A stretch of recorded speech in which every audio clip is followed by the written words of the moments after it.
We're going to do a mango smoothie and we're going to do a salad a little different with vinaigrette this time. We're going to use the flax oil vinaigrette, but right now we're going to make a smoothie, and it's just going to be mango ginger. You can make it without the ginger. Little almond milk. How are you doing? I have really good brain health, and there's a massive correlation with the omega-3s and brain health, and specifically fish. So, and there's also reasons not to do it, like the mercury.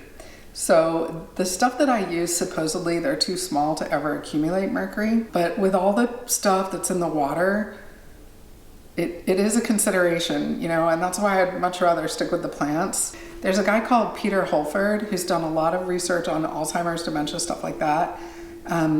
Well, there's a bunch of them. There's some videos out there with him talking about this stuff. So he talks a lot about prevention and even reversal. They say you can't reverse it, but he's got cases where they did reverse it with these things.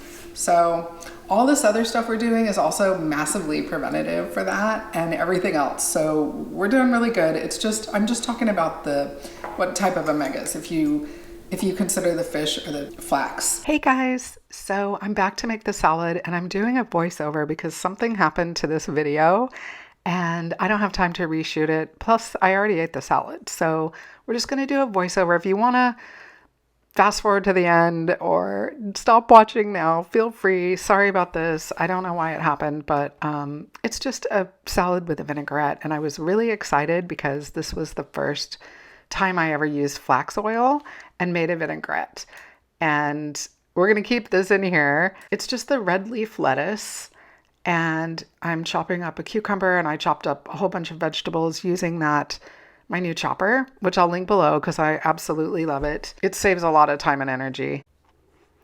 So the flax oil that I'm using, I'll link below as well. I really liked it. I don't know what I was expecting. I didn't think it would taste good, but it totally does.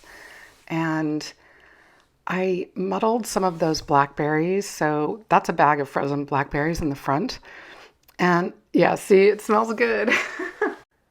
For some reason, I had it in my head that it was going to be yucky and maybe even like fish oil or something. But it's really good and mild and doesn't have much of a taste. So I was really pleased with that. And now I'm getting the other stuff. It's just some lemon pepper, some onion granules, and some salt. I use Redmond sea salt. It's delicious and has a lot of flavor. And you saw me a second ago with the stevia. Eating stevia. It's just transparency. This is how I make my salad. This particular stevia was recommended by Natalia Rose. I read her books decades ago. It's so funny because back then I thought that she was so strict and it was so austere, and I didn't know how I would possibly eat like that. And now I eat even more strict than what I read in those books. Back then I did do her protocols for a few months, but it wasn't sustainable for me because of the lack of variety. Now I look back on that and there was tons of variety, and it just goes to show you that sometimes it takes a while to evolve how you eat.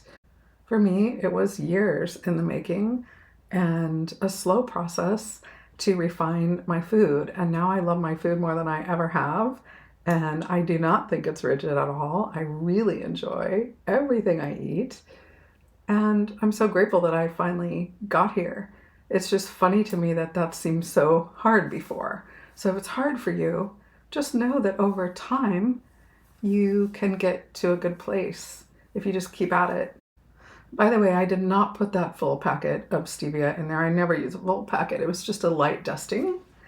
And that's all you need, just that little tiny bit. Look how pretty. It would have been a good holiday salad with the red. I think it's so pretty. So I totally recommend this. Definitely try it for some variety and deliciousness. And I'm going to see you real soon.